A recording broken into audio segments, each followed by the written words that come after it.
ఇప్పుడు మరిన్ని వార్తలు సంక్షిప్తంగా వేగంగా. హైదరాబాద్ సనత్ నగర్ డివిజన్లో 3 ప్రాంతాల్లో మొత్తం ₹1,68,00,000 రూపాయల వ్యయంతో బీటీ రోడ్డు నిర్మాణ పనుల్ని మాజీ మంత్రి తలసాని శ్రీనివాస్ యాదవ్ ప్రారంభించారు. అనంతరం నెహ్రూ నగర్లోని ప్రభుత్వ ఆసుపత్రిని ఆకస్మికంగా సందర్శించి మందులు, రోగులకు అందుతున్న వైద్య సదుపాయాల గురించి ఆరా తీశారు. మేడ్చల్, మల్కాజ్గిరి జిల్లా కీసరగుట్ట బ్రహ్మోత్సవాలు మహాశివరాత్రి పర్వదినానికి వచ్చే భక్తులకు ఎలాంటి అసౌకర్యం కలగొద్దని కలెక్టర్ మిక్కిరినేని మను చౌదరి అధికారుల్ని ఆదేశించారు. ఆలయ ప్రాంగణంలో ఏర్పాట్లను పరిశీలించారు. సూర్యాపేట జిల్లా కోదాడలో ప్రముఖ వ్యాపారవేత్త నీలా సత్యనారాయణ బంధువుల ఇండ్లలో ఈడీ అధికారులు సోదాలు నిర్వహించారు. సీఎంఆర్ బియ్యం డబ్బులు 50 కోట్ల రూపాయలు ఎక్కడికెళ్లాయనే కోణంలో ఆధారాలు సేకరించినట్లు సమాచారం. వరంగల్ జిల్లా నర్సంపేటలో ఓటర్లను చైతన్యపరిచేందుకు స్వీప్ సంస్థ ఆధ్వర్యంలో విద్యార్థులతో ఓటరు చైతన్య ర్యాలీ నిర్వహించారు. ర్యాలీని జెండా ఊపి ప్రారంభించిన అదనపు కలెక్టర్ సంధ్యారాణి ఓటర్లు తమ ఓటు హక్కును స్వేచ్ఛగా ఎలాంటి ప్రలోభాలకు లొంగకుండా వినియోగించుకోవాలని సూచించారు.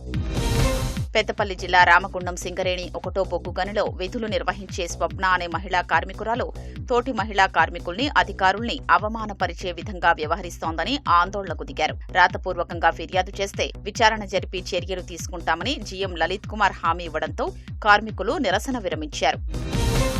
సికింద్రాబాద్లో పూజలు చేస్తామని నమ్మించి చోరీలకు పాల్పడుతున్న మధ్యప్రదేశ్కు చెందిన నకిలీ స్వామీజీల ముఠాను పోలీసులు అరెస్టు చేసి రిమాండ్కు తరలించారు. వృద్ధుల్నే లక్ష్యంగా చేసుకుని దొంగతనాలకు పాల్పడుతున్నట్లు పోలీసులు తెలిపారు. గత కొన్ని రోజులుగా గ్రామ శివార్లలోని దేవాలయాల్లో రాత్రిపూట చోరీలు చేస్తున్న దొంగల్ని భువనగిరి రూరల్ పోలీసులు అరెస్టు చేసి రిమాండ్కు తరలించారు. నిందితులు సిద్దిపేటకు చెందిన యాదగిరి, శ్రీనుగా పోలీసులు గుర్తించారు.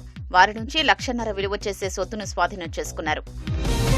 కేవైసీ మోసాలపై ఉద్యోగులు అప్రమత్తంగా ఉండాలని ఆర్టీసీ ఎండీ వై నాగిరెడ్డి సూచించారు. కేవైసీ వివరాల్ని సకాలంలో అప్డేట్ చేసుకోవాలని కోరుతూ ఆర్బీఐ రూపొందించిన ప్రజా అవగాహన ప్రచార పోస్టర్ను ఆవిష్కరించారు. ఉమ్మడి ఖమ్మం జిల్లాలో ఆబ్కారీ శాఖ స్వాధీనం చేసుకున్న 4,76 లక్షల రూపాయల విలువ చేసే 953 కిలోల గంజాయిని దగ్ధం చేశారు. తల్లాడ మండలం గోపాలపేట సమీపంలో బయో వేస్టేజ్ కంపెనీలో ఆబ్కారీ శాఖ డిప్యూటీ కమిషనర్ జనార్దన్ రెడ్డి ఆధ్వర్యంలో కాల్చేశారు. 59వ statesman vintage and classic car ర్యాలీలో దక్షిణ మధ్య రైల్వేకు చెందిన జాన్ మోరిస్ ఫైర్ ఇంజిన్ 2 ట్రోఫీల్ని కైవసం చేసుకుంది. 111 ఏళ్ల పురాతన జాన్ మోరిస్ ఫైర్ ఇంజిన్ కు ఢిల్లీలో ఈ ట్రోఫీని అందజేశారు.